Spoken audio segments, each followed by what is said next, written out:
We took $50K, and that was our we get sued for firing someone account. Take a long time to hire, take a short time to fire. I've been thrown against fences. It was like the biggest, loudest, smelliest fart you've ever heard in church in your entire life. You're a loser, you're a loser, you're a loser. Feelings were not talked about. GNF, right? Give no fucks. You're the boss, you're the founder. You have to be really mindful of all the players. Guys, go back and rewind of what Mike just said. That is really, really powerful stuff, and this is something that is not talked about enough.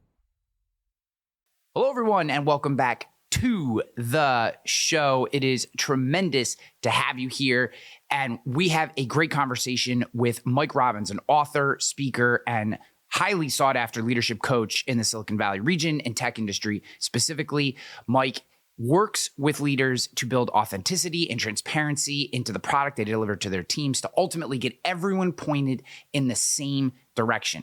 We specifically focus on his most recent book, We're All in This Together, because it answers a question that I know all of us have. Why is it that we can have a talented team, talented individuals, but underperform as a company?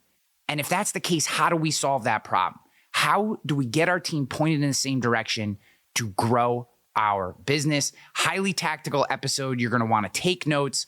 Guys, love your thoughts on this too. If you're watching on YouTube, leave it in the comments. If you're listening on audio, just jump in the reviews. Let me know what you think about this episode. In particular, which of these areas are you struggling with? Let's have a conversation about that. Let's start to dive into why we struggle to be transparent, to be authentic with our team, why we feel the need to position ourselves as we assume a leader should be instead of what our team actually needs. You're going to love this episode. Highly recommend you connect and follow with Mike. And as always, if you're first time here, please subscribe to the show. More goodness every week. All right, guys. Love you for being here. Let's get on to Mike Robbins.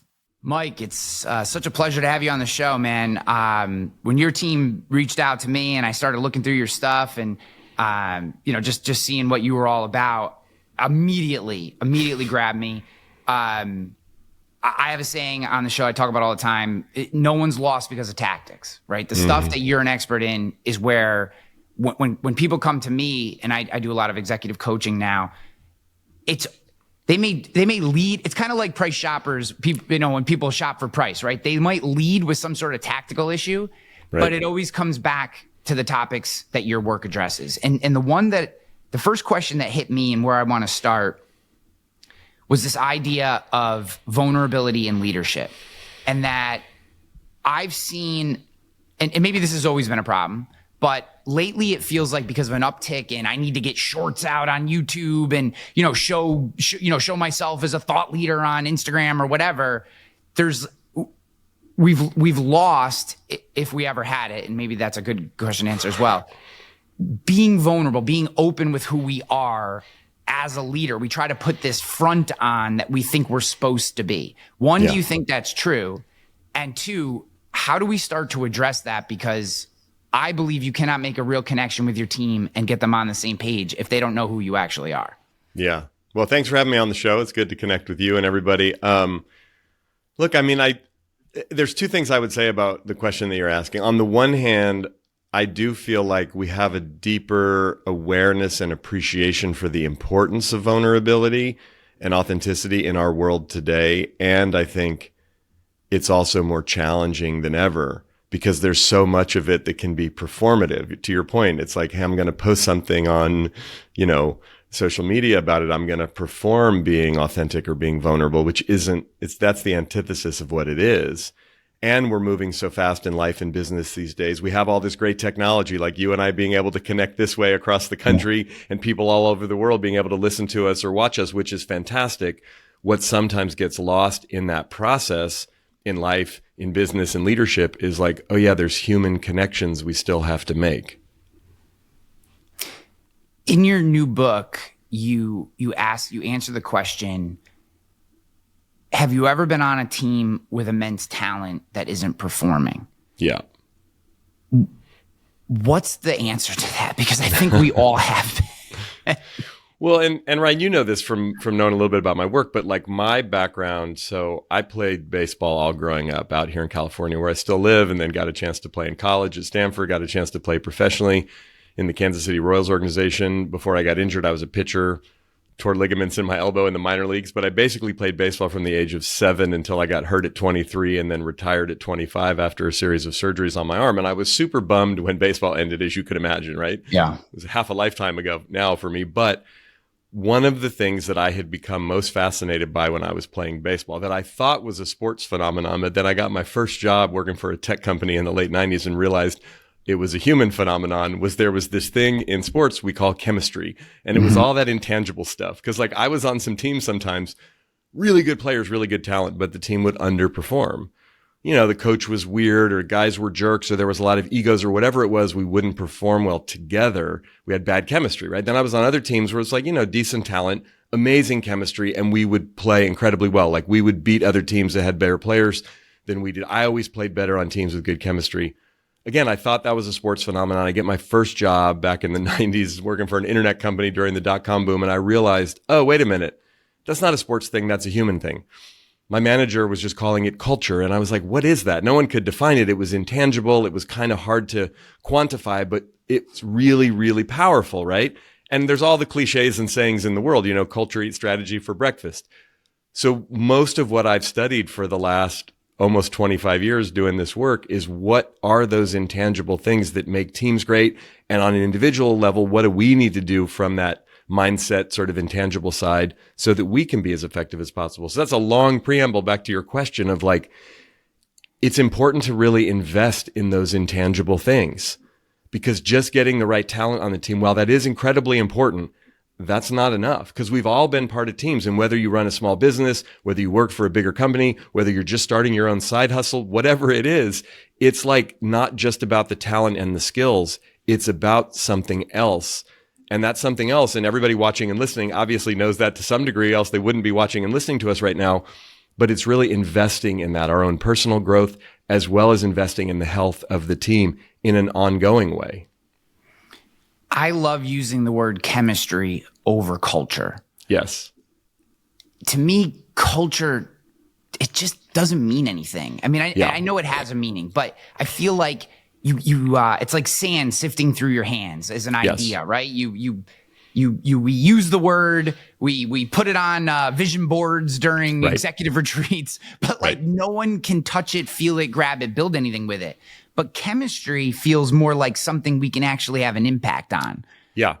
Chemistry is more of, I like the distinction. I'm glad you're making it because again, the word culture is used much more often, but it turns into, again, these are our culture principles, which are great. And they're on the, you know, they're on the flyer, they're on the wall, they're on all the collateral that's wonderful.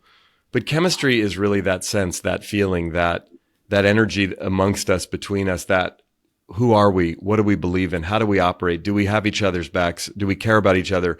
Do we actually care about what we're doing? You know, and that's something that needs to be nurtured all the time. You know, I just yesterday was with a leadership team for one of our clients and spent the whole day with them. We did a day-long workshop. And one of the things we were talking about, and this is true often, whether, again, doesn't matter the size of the company or the team or what's going on. I was like, at the end of the day, I said, listen, everybody's feeling good right now, right? We got that buzz. We got that sort of high of being together all day and some of the exercises. And the question is, what happens next Tuesday or 3 weeks from Thursday or 4 months down the road when someone gets annoyed, someone gets annoyed with someone, or, you know, we don't close the deal we think we're going to close, or, you know, someone's sick or we're behind on a deadline. That's where it really matters. So ultimately it is about creating experiences and, you know, opportunities for people to really bond and connect in a human way, but it really is about baking into how you operate. How do we nurture that chemistry all the time? Because again, I mean, in a different way, think of it like a marriage. My wife and I have been together for almost 25 years, and like we have to continually invest in each other, in our relationship, if our marriage is going to be healthy. It's not just healthy because we fell in love, you know, more than 25 years ago and committed to each other in front of all of our family and friends. It's an ongoing living thing. And it's different today than it was when we got married. Just like a company, as it grows and evolves, it becomes different, especially a small business. Ryan, you know this. You bring one new person into a small team and all of a sudden the whole dynamic changes, hopefully for the better, but sometimes not so much. And as we start to grow, if we're not really mindful of how we're building and sort of enhancing that chemistry, it can go away. The other thing I like about the term chemistry is that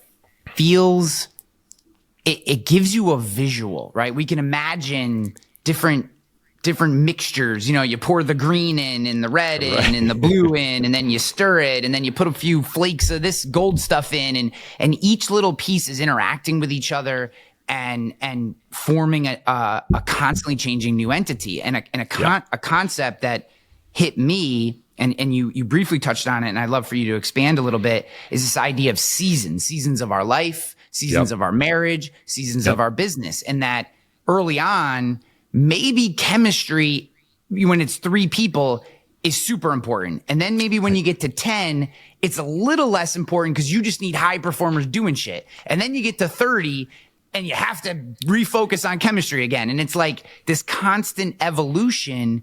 How do we, as leaders, how are we aware of that? How can we be perceptive of changes in our chemistry and the need to reevaluate where it might currently be and or need to go? Well, I think the question you're asking is good, and there's 2 parts to it, right? The season part of it, I think, is a really important one, and that's true for us in life. I mean, think of just the seasons of the year, and depending on, I live in a place where the seasons don't change as much as some other parts of the country and the world, but in general, right, it's different in the spring when we're planting, sort of metaphorically, versus the summer as it starts to get hot and we get into the dog days of summer, and then we move into the fall, right? And it's like harvest time. And then we move into the winter where we sort of have to hunker down. I mean, that's the sort of season of the year. But a lot of times in our lives, over the course of a year, in a business, it does go through different seasons. And to be mindful of that, especially as a leader, as an owner, as a founder of a business, where are we right now? So there's that piece. In terms of the chemistry and paying attention to it, I feel like it's something that we always need to nurture. Now, there are going to be certain times in the business, again, seasonally or otherwise, where it's kind of an all hands on deck. We just have to get stuff done. We just have to, keep up with, hopefully the business is going well. We're just keeping up with what's going on, right? But I do think what can happen, and I've seen this happen with a lot of businesses that I've worked with where they're growing, is if we're not constantly nurturing the chemistry, eventually what will happen is we're not mindful as we're hiring people. Things are starting to move really fast, and we're so focused on getting things done. It's not until something blows up that everybody goes, oops, we took our eye off the ball. So it's difficult, right? Because you kind of got to be able to, again, another cliche, you got to be able to walk and chew gum at the same time, right? You got to be able to both nurture that chemistry and the people all the time while constantly focusing on making sure we're actually, growing the business. Because if there's no business and the bottom line's not where it needs to be, then it doesn't matter how much we nurture everybody, the business goes away. But if all we do is focus on the business and the bottom line, eventually we burn people out, people leave. And now we're looking at going, wait, why are we having so many issues with, engagement and morale and retention? It's because, we forgot to nurture that. In my own business that I started, I went after, and I mean that in a positive way, moms with young kids as a lot of my early employees. Yeah. Particularly in the insurance industry, the industry that I came out of, oftentimes moms with young kids are thrown aside because they can't work a standard, 9 to 5. And we were a fully remote business, and I was very malleable and open to the fact that they may have different hours and all this kind of stuff. Right. And we built this wonderful culture, and we were doing great. But we hit a moment where I needed a sales leader, and none of the current team members were a sales leader. We had sales people, but none of them were sales leaders. Okay. Right. So I went out and I said, I'm going to go out and get the best sales leader with tons of experience and bring them in. And, this would be great for us. And this guy comes in, and and this was a mistake that I made. He didn't buy in to the kind of, we'll call it fluid schedule of the women that were on the team. And it was like dropping a nuclear bomb into our company. It was like the biggest, loudest, smelliest fart you've ever heard in church in your entire life. Like, it was just awful. It was immediately awful. So my question for you is, how do we know what the chemistry is, and how do we convey that to new people we want to bring in so that they match or complement the culture and hopefully amplify it, right? instead of the experience that I had. Now, thankfully, that I went out and fixed that fairly rapidly, but it was a bad experience for about 3 months. You know, it was very, very bad. Well, look, and the truth of the matter is sometimes you don't know until something like that happens, right? And again, I'm sure when you hired him, you didn't think, oh, it's not going to be a good culture fit. And then he showed up and you realized, oops, I made a mistake. And look, I mean, again, another phenomenon or sort of cliched phenomenon is like, take a long time to hire, take a short time to fire. It really does, and I think when we're looking to hire people, especially in a small business, we have to be really mindful of all the players and what the actual chemistry is and what the actual humans involved in the business are. What are we trying to accomplish? And if things are going well and we're hiring someone because we're growing and we want to keep growing, it's important they have the requisite experience, of course, but it's as important, if not more important, that they're going to fit with the mindset, the culture, the values of how we operate. And, again, you don't always know until you know. But I think finding that out sometimes the hard way is important. And then making sure that we're asking questions that are related to that and possibly even letting other people on the team interview people because they're going to have to work with them even for them. That happens in big corporations as well as small businesses. And, look, even the most sophisticated companies that I work with, the Googles of the world who have a very sophisticated way they go about identifying talent and recruiting and hiring people, they make mistakes too. You don't know until you know. And once you know, the bigger mistake, though, is not taking action once you realize, oops, I made a mistake. This isn't the right fit. I've seen this happen a lot too, because again, in a small business, it's like, I just invested a lot of time and money and energy into this person. I'm going to give them a chance, which again, on a human level, totally makes sense. But so often we end up having to let someone go. And in reality, it's like, I should have done that a lot sooner when I saw the writing on the wall, So I want to share the conclusion that I came up with you, and then I would love for you to maybe do some off-the-cuff consulting for me.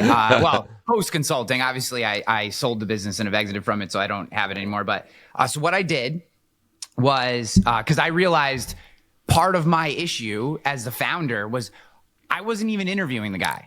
Right. I was pitching him on all the reasons why he should come work here, right? So that was my fault, So what I did was I did exactly what you said, and I moved the interview process. These are the people that are going to have to work with this individual, so I want them to interview him. Okay, great. Yeah. There is a caveat to that, though. There has to be. While that provides a good guardrail, I also found you have to have a guardrail on the other side as well, because then they will over-index on people they like versus necessarily people who have the requisite skill set. So there's some stuff there. But what I ultimately ended up doing to your hire slow, fire fast was I called my attorney and my banker and I said, how much do I need to put in an account so that we can fire fast? And if we get sued, we can just keep going. And we just had, so that was like my recommendation. So that's what we did. We took $50K and we put in a bank account and just sat there. And that was we get sued for firing someone account. And I don't mean that people can take that in a nefarious way. And I've shared that. I shared it a long time ago on the show. And I got some comments like, you need to care about people. I'm like, I'm letting them go because I care about them. Because if they stay here, it's going to be miserable for them and everyone else. But things happen. So one, is that a practice that you would recommend? And two, how do we make sure that when we do have others interviewing that aren't the founder, which is a piece of control I know a lot of people struggle with, that we're getting who we need and not just their friends? Well, look, I think there's a couple things. I mean, I do think protecting your risk and your downside. I mean, look, you're an insurance guy, so that makes sense that you would be mindful of that. That can be smart practically. I mean, again, a little red flag goes off for me. It's like, if you were doing that, did you have a concern on the front end that had you think that, and so you sometimes want to listen to that. So, I mean, again, I think that can be having enough, cash reserves to run the business, if there's a problem, if you run into a situation where you have to let someone go, or there may be legal action. Of course, it's good to have those things in place if you can. Now, not everybody's in that position or has that much cash flow or liquidity that they can do that.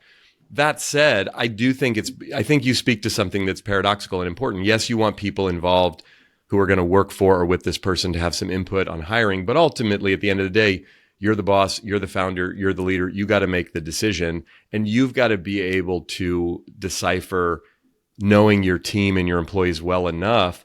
Are they over-indexing on just someone they like and think will be fun to work with or easy to work with versus what does the business really need and does this person have the skill set? So it can be a both and, right? You know what you think is needed.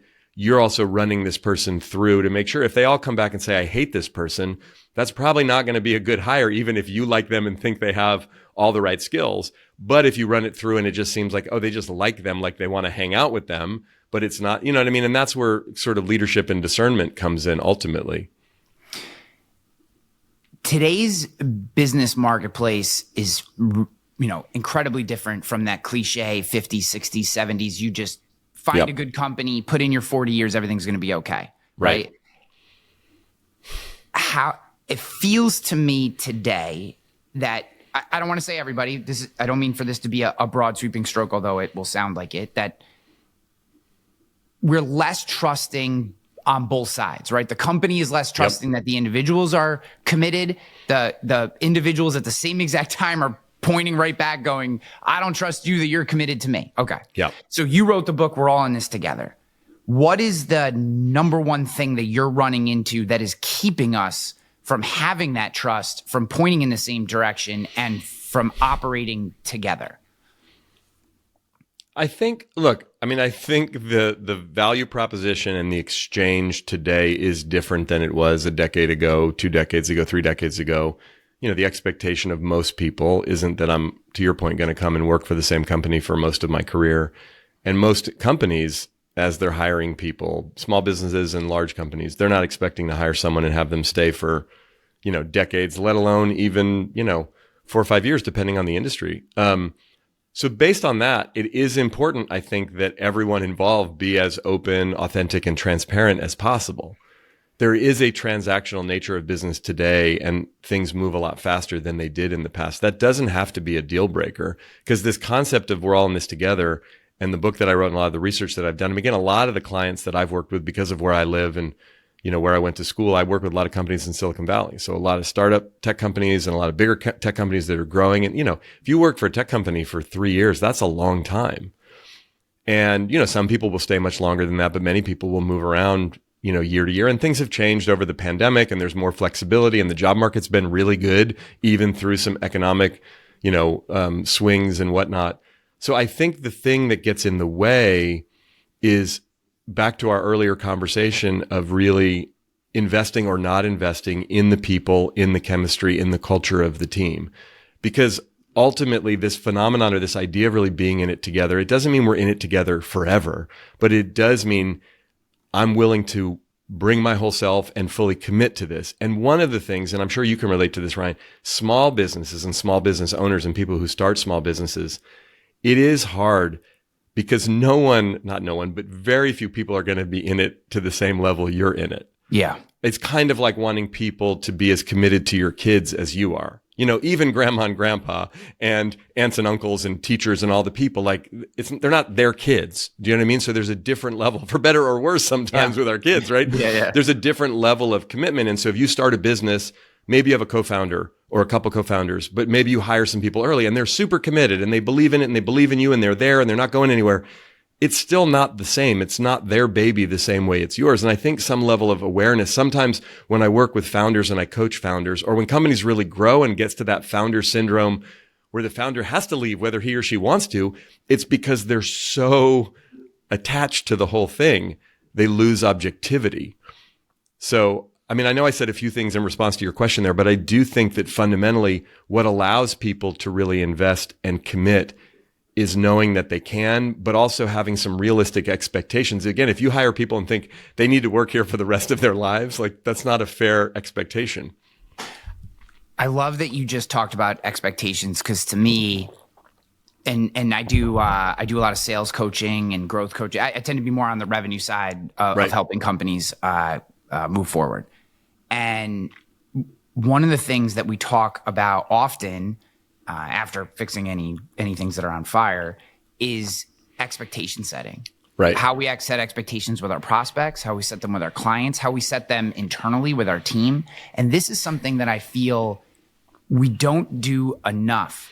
And, I would say to some of my team members when I was running my company, I don't care if you're here for a year, 3 years. I would love it if you were here for 10. We didn't make it that long because I ended up exiting. But my point was, when you show up, here's what I expect you to do. Yeah. The day you don't want to do this anymore, that's perfectly fine. I understand. You could get a job that pays you twice as much. Awesome. Yep. Super happy for you. But just give me what you can give me, these expectations for this period of time. And to your point, there's like this, I work 16 hours a day and you're checking out at 5 a.m. And it's like, no, duh. Right. You have 100% of the equity and they're making 50 grand a year with no upside. Like they should check out at 5 a.m. They'd be, and frankly, they'd be kind of an idiot not to check out at 5. They need to go home to their family or whatever, you know? Totally. What is the proper way, speaking more to the chemistry and side of the business, how do we set expectations around the chemistry that we want and expect from our team?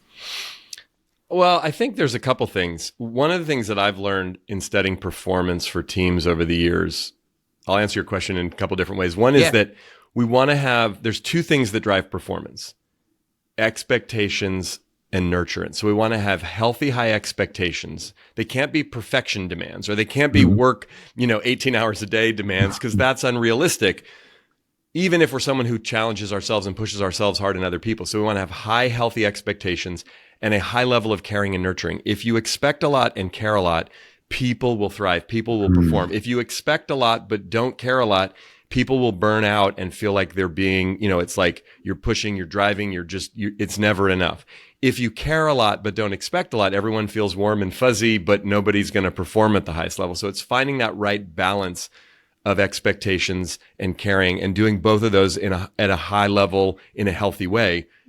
As it relates to what you were talking about, I think is really important. What sometimes gets in the way of expectations, they're either not clear, they're unspoken, or they're unrealistic. But if we can start to speak them out loud, then that keeps us a bit accountable. Oh, what are my expectations? Both performance expectations, but to your point, culture expectations, chemistry expectations. What do I expect for how people show up? So the clearer we can be about that, the better. And then nurturance is both about caring about people, valuing people, but it's also about acknowledging when those things are happening. One of the distinctions that I make in my work, Ryan, is between recognition, which is about performance and outcome, and appreciation, which is about care and value of people. They're both important. But like, think in a sales context, right? If someone hits their number or exceeds their number, there should be some kind of recognition, at least just, hey, good job or way to go, or some kind of bonus or reward or something, some incentive. You did it, right? So you get it. And if you hit yours and I don't hit mine, we should be compensated differently, right? There should be baked into it incentives, right? I always say it's like, if everybody gets a trophy, the trophy doesn't mean anything. So we got to give it out when it's deserved. But appreciation, on the other hand, valuing people, caring about people, that's something we can do and need to do all the time. Because the truth of the matter is, while someone might perform better than someone else, and someone might work harder than someone else, if we start delineating how much we're going to care about and value certain people based on their performance, that becomes problematic. Now, we can pay people differently and recognize people differently based on their performance, based on their role. That's the world. That's life, right? Do you know what I mean? Not everybody on the team in sports makes the same amount of money. If you're Steph Curry, you're making more money than the kid that just got drafted and he's the last guy on the bench, and everyone understands that.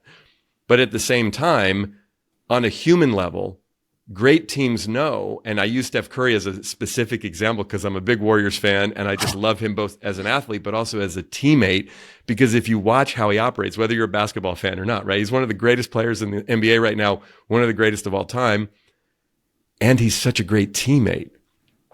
He seems to, I don't know him personally, but he seems to actually care about his teammates, cares about that guy at the end of the bench as much as he cares about everybody else. And what that does then is everybody realizes, oh, we're all valuable as humans, as members of this team. And yeah, some people actually perform at a higher level. Not everybody's the CEO.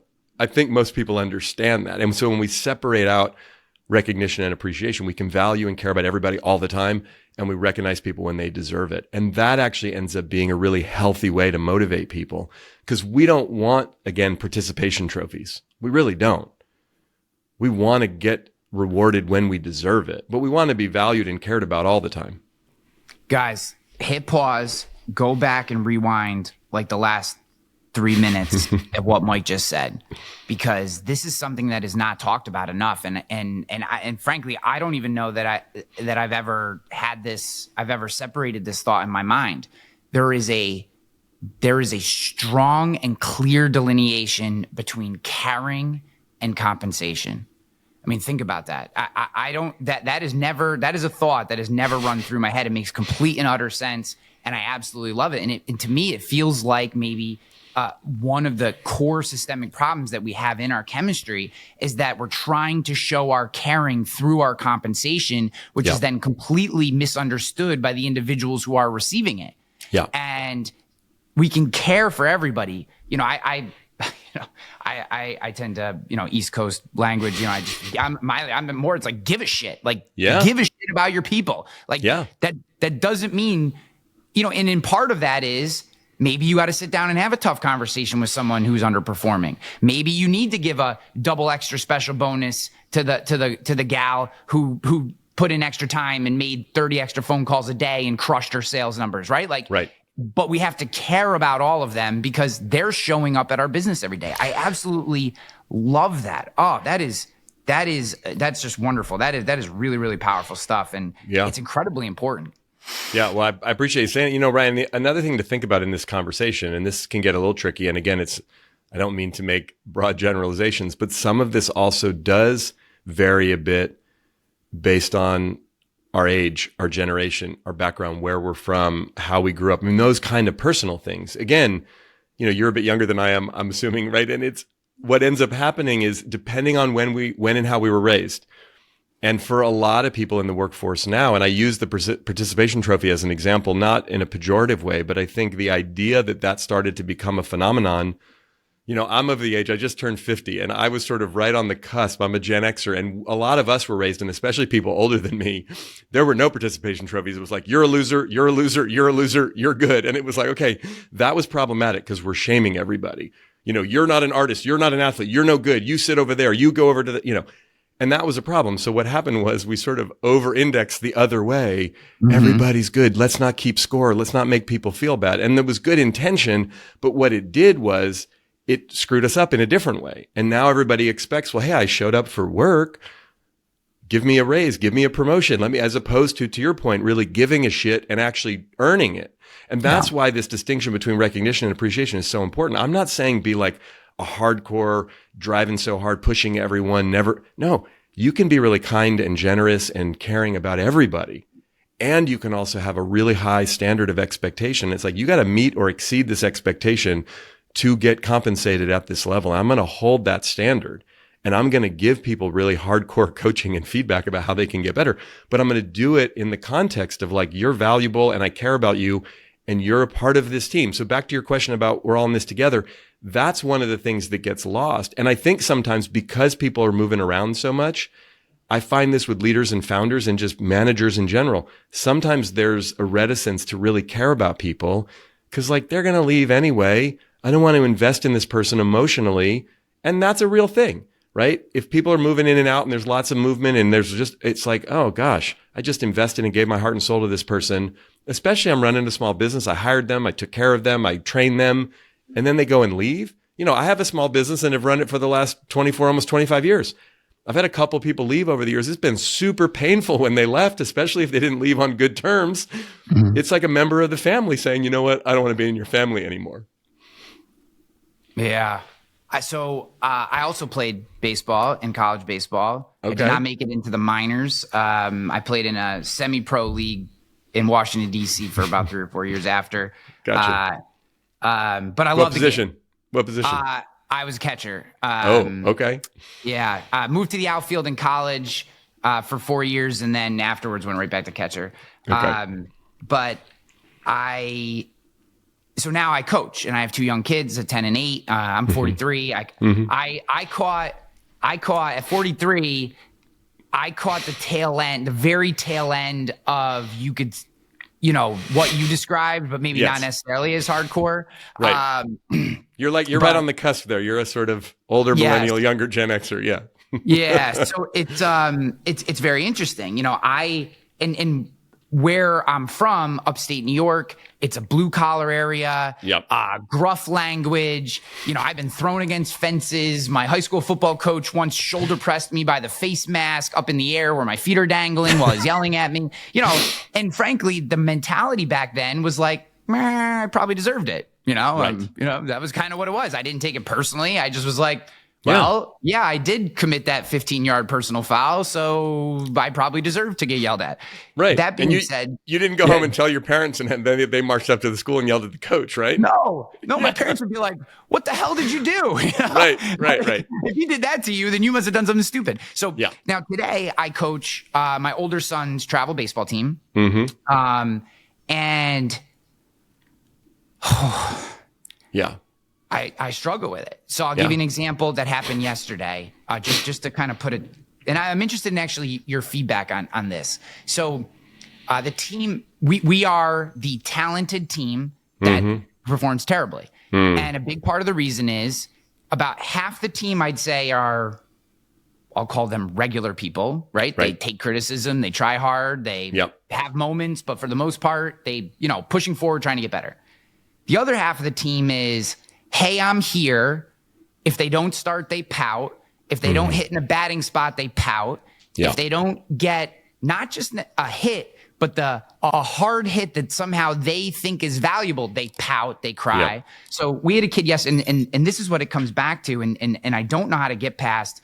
And though I'm talking about 10-year-old baseball, please understand that this transcends to your employees as well. So that's why I'm asking the question. So I had a kid. Hits a ball, kind of a lazy fly. Shortstop goes back on it, makes a good catch. It's an out, right? We're at the end of the season. This has happened a lot, right? It's not like it's the first time. He gets to first base, jumps up and down, hands on his helmet, puts his head down, full pout mode in front of everybody, which is embarrassing to begin with. Don't understand. And I'm the first base coach, so I walk up to him and I'm like, hey, dude, just missed that one, which he did. I mean, he literally just missed it. I said, you just missed that one. You'll get him next time, bud. Keep going. And just something like that. And I put my hand down to just slap his hand. Keeps his hands on his helmet, walks right past me. So I don't even think about it. I just take my other hand and I kind of slap it, like whatever. I didn't even think twice about it. The mother comes running down the first baseline from outside she's outside the fence, presses herself up against the fence and goes, really? To me, not to the kid throwing a temper tantrum on first base when for the 40th time this year, he's gotten out like any other baseball player, right? And he's a good player for the most part, but yells at me for something. Dude, I didn't even think twice about it. I didn't mean anything by it. It was just like my hand was standing there and I just kind of went like that. I wasn't trying to I think it's ridiculous what he was doing, but I wasn't trying to be a jerk. And I hit me. I was like, this is why he acts that way. For her, if my son had did what he did, what I would have done is run out of the dugout, grab him by his shirt, put him outside the fence, and say, "Thank you, your day is over." That's not how we respect. Now applying that, you can talk about it from a coaching perspective if you want, but I would love then to apply that kind of scenario mindset to what I feel a lot of people are dealing with, particularly with younger employees in our ecosystem. Not all, by far, not all, but they're struggling with this. I get this question a lot, and I don't know how to answer it. I do think it's a matter of balance. And again, I don't. It's like I was saying earlier. It's like we've swung the pendulum. I mean, look, I'll start with talking a little bit about kids. So we have an 18-year-old and 15-year-old, two girls. And I've watched, as we've raised our daughters, and I watch, friends, and whether it's in sports or in school or, our older one's about to go off to college. And for the life of me, I can't figure out.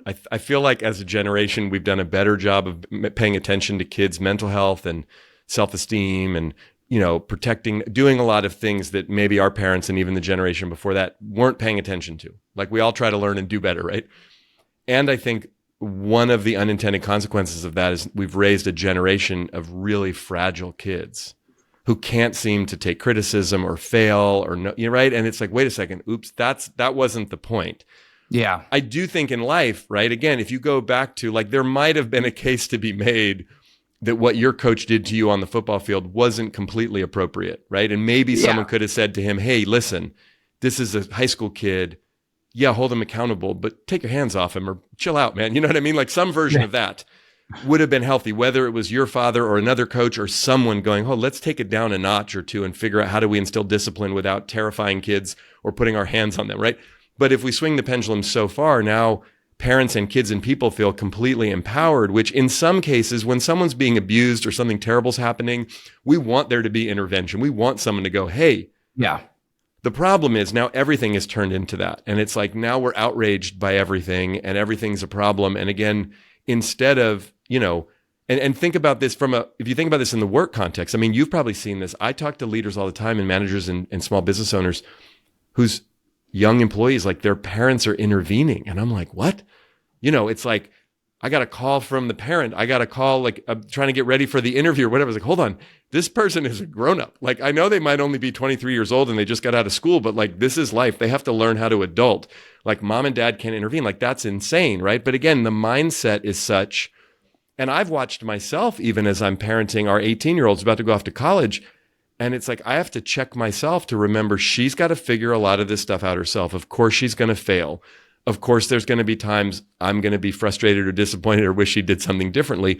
But those are all teachable moments. So whether it's on the baseball field, a kid throwing a tantrum, or whether it's in your business when someone makes a mistake, especially someone who's young, without being condescending, our job is to mentor them. Our job is to coach them respectfully, effectively. Yeah. And on the flip side, what I will say too, if we can look at it from another perspective, sometimes young employees really understand certain things about social media, about marketing, about what's going on in the world, about like, wait a second, right? When you're all of a sudden now it's like, again, me, like the 50-year-old, like I'm starting my TikTok channel. It's like, hey, it's helpful to talk to someone who's 24 about this thing or even 16. Cause I'm like, what the hell is this? Help me. And they're like, oh, no problem. And then you're right. And then it becomes this way where you can leverage some of the energy and talent and enthusiasm of someone who's young at the same time, coach them and mentor them and realize there are teaching moments all the time. And they're not going to show up to work and say, could you teach me? Could you mentor me? I really want to know. You're going to have to go in and do it. And sometimes, just like parenting, it's going to be uncomfortable, right? My wife and I look at each other sometimes and go, why don't our girls just understand how awesome we are as parents and say, thank you for being such awesome parents? It's like, well, we didn't really do that, but that's part of the stage of life, depending on how old your kids are. Yeah. And that same is true. Again, 25-year-olds today are different than 25-year-olds 50 years ago. But there are some similarities. There's difference in the generation, but there's also a stage of life thing that I think sometimes we forget that's universal. And again, if you're 43 or 50 or older than you and I both are, there's also a stage of life thing. Oh, I'm entering this stage. We talked about seasons earlier. Oh, I'm entering this season of my life. I get to be even more mature. I get to be even more disciplined about things maybe than I used to be. I completely agree. And I'll tell you one thing about that, say 28-year-old and under generation is, maybe sometimes they're over-indexing on emotions frustrates us, but they're also a lot more empathetic and in tuned to where someone is emotionally than we are. Totally. My mother called me. My mother is an interesting cat. I love her to death. And she just has a way. She doesn't give a shit. She'll just say whatever on her mind. And she calls me and she goes, why do you think it is that empathy skipped a generation with you? And I was like, what are you trying to say, Ma? I was like, come on. But that's a side point. But I do think we can look into, okay, there are things that may annoy us or we don't understand or whatever. Right. But there's also a lot of things about them that we can harness, right? That we can tap into that we don't have because we weren't over-indexed on feelings. Feelings were not talked about. And we didn't talk about feelings. They're very into those things. And so there's a lot of good that can come out of that. I completely agree. Mike, I think we've used this term quite a bit, and I think it's incredibly important for the audience to grab onto this, that this idea of seasons, think about it from a chemistry perspective of not just the season of your business, that's important, but the season that each individual employee is in throughout, right? Like you and I have hit the stage of our lives where, I have one of my audience members made this piece of wood thing for me, which is really cool. It's the letters GNF, right? Give no fucks. And we've hit that point in our lives. I've hit that point in my life where, hey, this is, I'm always trying to improve, but I also like, if for some reason you just didn't like me, I'm going to go on with my day, right? What are you going to do? A 25-year-old, unless they are very unique, they care what other people think. They're dialed into culture. They're trying to find their place in the world. And we have to maybe segment where people are in the season of their life as well as it applies to our chemistry. Totally. I mean, you said something earlier that I thought was really interesting, and that you were very specific and strategic in growing your business, and you hired, moms with young kids, knowing that, hey, they're probably, just based on life circumstances, it's going to be tricky. They're going to be busy. They're going to be, flexible, different hours. I'm okay with that. I mean, that's an example. Right. And it's like understanding people in different seasons of their life and where are they at. And again, we don't want to generalize and sort of put people into boxes. Yeah. But I do think having some awareness of that is important. And the older we get, hopefully we continue to gain wisdom and we gain perspective and we can have some understanding, not in that condescending, well, when I was your age, but in the understanding and awareness of like, I do remember being 25 or 28 or whatever. And that doesn't mean that every other 25 or 28-year-old is exactly like me, but I've been through that stage of life and that phase, and I understand it. Another phenomenon related to my work in my book, when my book, We're All in This Together, came out, it actually came out right as we were going into COVID. And it was interesting because a lot of people were asking me, are we really all in this together? It doesn't seem like it. And what became abundantly clear to me at that time, but I think it's true all the time, is that we're actually all in the same storm and we're in different boats, right? And that's a thing that leaders can really do. Again, small business, big company, 3 people, 3,000 people, 30,000. It's like understanding that there's a storm or a series of storms, things that are impacting people positively and negatively. And they impact all of us, especially if you're in a business or a company. But everyone in their own individual boat is dealing with that storm a little differently based on their stage of life, based on their personality, their role, their skills, all the things. And leaders that can have the empathy and the understanding or leverage that amongst the team can try to get all the boats kind of rowing in the same direction, if you will, and helping the people whose boats are taking on water. That's really what the chemistry is, we're focused on the goal and where we're headed, of course. But if people are literally getting washed away in the storm, then we're not going to get there. Even if we have a ton of talent, right? Your 10-year-old baseball team, it's like you can have a bunch of really talented kids, but kids are pouting and throwing their helmets and getting upset. And it's like, we're not going to win a lot of games operating that way. That's true with a business too. Like, I'd rather have a less talented team who really cares about each other and is super all in and committed to what we're doing than a bunch of rock stars who are all trying to be the star and think they're better than everybody. Because I saw that a lot in sports. I see it in business. And of course we want to hire talented people, but we really want to make sure the chemistry of that people is, there's a synergy there that works. Amen. Mike, I love your work. This has been a phenomenal conversation. You've created a huge fan out of me. And where can people who've listened to this and either are or become fans as well, where do they find you? Where do they get their books? How do they dig deeper into your world? The best place to do that is at our website, which is mike-robbins.com. Awesome. Guys, if you're listening, just go to the show notes. If for some reason you can't remember what he just said, which was very straightforward, or if you're watching on YouTube, you can go down in the description and I'll have it in the show notes page as well. Mike, it has been such a pleasure. Hopefully we have a chance to chat again in the future, and I wish you nothing but the best, my friend. Thanks, man. Appreciate you having me.